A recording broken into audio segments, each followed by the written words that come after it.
नमस्कार विद्यार्थी मित्रांनो, तुमचं परत एकदा स्वागत आहे आपल्या चॅनलवरती. आणि आता आजच्या लेक्चरमध्ये आपण पाहणार आहोत की जी काही स्ट्रेंथ ऑफ ऍसिड्स असते आणि बेस असते ती कशी डिफाइन करायची. जनरली आपण आता लास्ट लेक्चरमध्ये पाहिलं होतं की ऍसिडचं क्लासिफिकेशन किती प्रकारे होतं, आहे की नाही. आणि आता आपण पाहणार आहोत ते जे ऍसिड्स असतात ते त्यांची स्ट्रेंथची जी ऑर्डर असते ती कशी डिफाइन होते, त्याच्यावर इंडक्टिव्ह इफेक्टचा कसा इफेक्ट होतो ते आपल्याला पाहायचं आहे. ठीक आहे, तर आज आपण पाहणार आहोत स्ट्रेंथ ऑफ ऍसिड्स. काय पाहणार आहोत? Strength of acids. Strength of acids, correct आहे. आता जी स्ट्रेंथ ऑफ ऍसिड आहे तर ती बघा, आपण पाहिलं होतं की जे ऍसिड्स असतात जे H+ डोनेट करतात, आहे की नाही.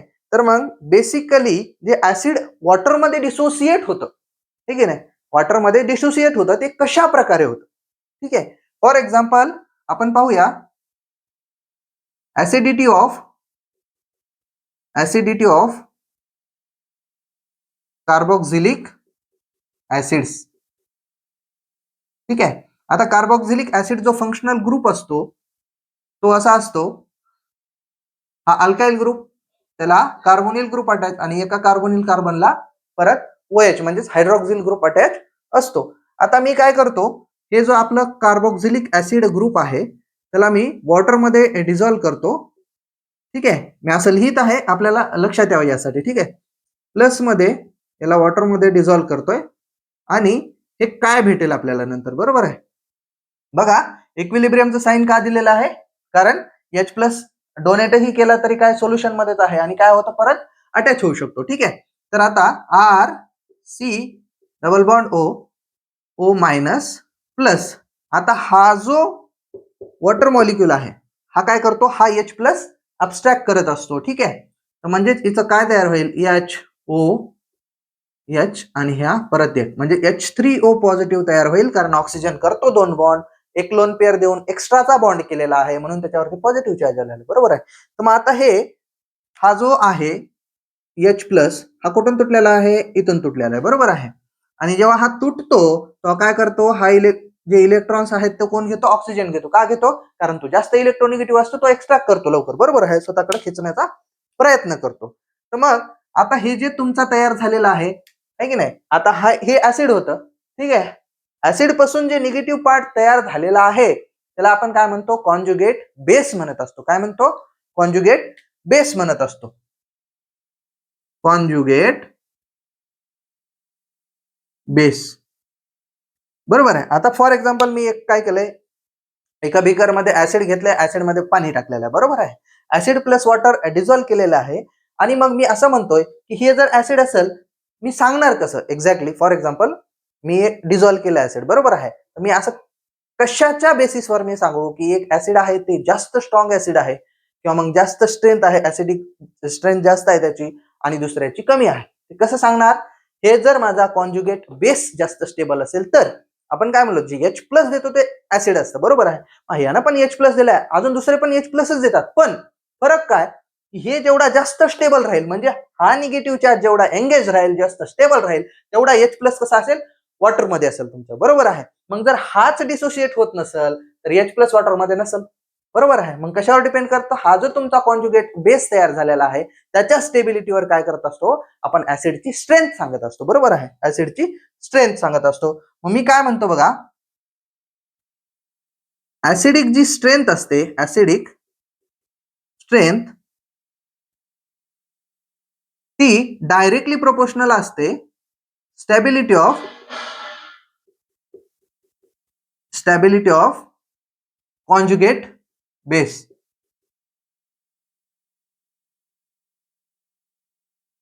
म्हणजे जेवढा कॉन्जुगेट बेस स्टेबल असेल तेवढी तुमची जास्त ऍसिडिटी असते, करेक्ट आहे. म्हणजेच काय होतंय, आता बघा, हा जो निगेटिव्ह चार्ज आहे, आता हा कॉन्जुगेशन मध्ये हा निगेटिव्ह चार्ज इथं येईल, हा निगेटिव्ह हा जो पाय बॉन्ड आहे हा ब्रेक होऊन काय करेल, ऑक्सिजनवर परत या निगेटिव्ह चार्ज येईल, करेक्ट आहे. तर ऍसिडिक स्ट्रेंथ ही असते डायरेक्टली प्रोपोर्शनल कुणाला, स्टॅबिलिटी ऑफ कॉन्जुगेट बेस. म्हणजे जेवढा जास्त कॉन्जुगेट बेस स्टेबल तेवढी ऍसिडिटी जास्त, करेक्ट आहे. आता पुढचं, मग आता स्टॅबिलिटी ऑफ कॉन्जुगेट बेस कधी वाढणार, बरोबर आहे. जर आता बघा माझ्याकडे एक सिंपल एक्झाम्पल आहे, हा आहे निगेटिव्ह चार्ज, करेक्ट आहे, हा आहे निगेटिव्ह चार्ज आता जर हा निगेटिव्ह चार्ज मला इथे कार्बन घेतो मी, हा अल्काइल ग्रुप आहे बरोबर आहे. 2 एक्झाम्पल, हा कार्बन आहे CH2 आहे आणि हा आहे आपला NO2 ग्रुप. आणि दुसरा असंच एक्झाम्पल आहे, त्याच्याकडे आहे आपला O negative group CH2 C double bond O आणि हा आहे O मायनस. आता दोघात फरक काय बेटा लक्षात घ्या. आता हा जो निगेटिव्ह चार्ज आहे हा वाला तो काय होत आहे, स्टेबल होत आहे.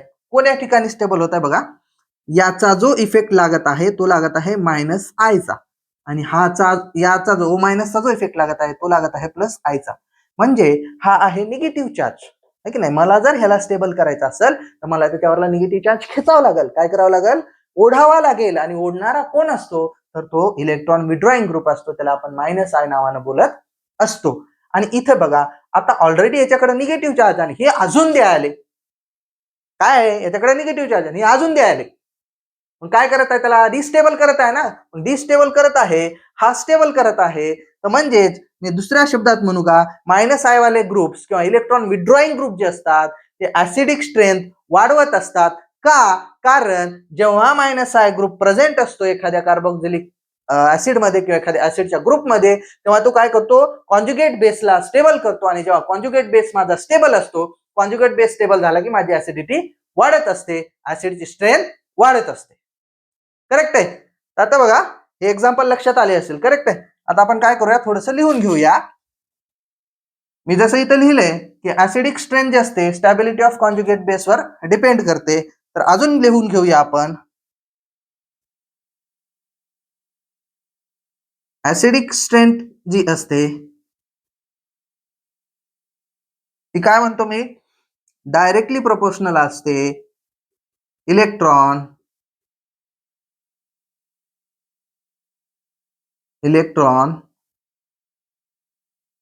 शॉर्ट मध्ये लिहितो, ठीक आहे, इलेक्ट्रॉन विड्रॉइंग ग्रुपला EWG ला. मग इलेक्ट्रॉन विड्रॉइंग ग्रुप असतात कोणते, ते जे मायनस आय शो करतात बरोबर आहे.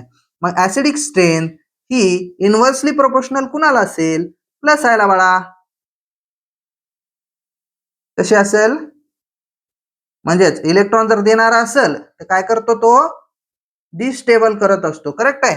म्हणजेच ऍसिडिक स्ट्रेंथ जर पाहिजे असेल मला जास्त तर तिथे मला मायनस आय वाला ग्रुप बघावा लागेल, आणि जर कमी असेल तर तिथे माझ्याकडे काय असेल, प्लस आय वाला ग्रुप प्रेझेंट असेल. ठीक आहे. तर आपण काय करूया, याचे एक्झाम्पल्स पाहूया. ठीक आहे. हे कार्बोक्सिलिक ऍसिडचे आपण ऍसिडिटी पाहतो आहोत. ठीक आहे. आता एक्झाम्पल,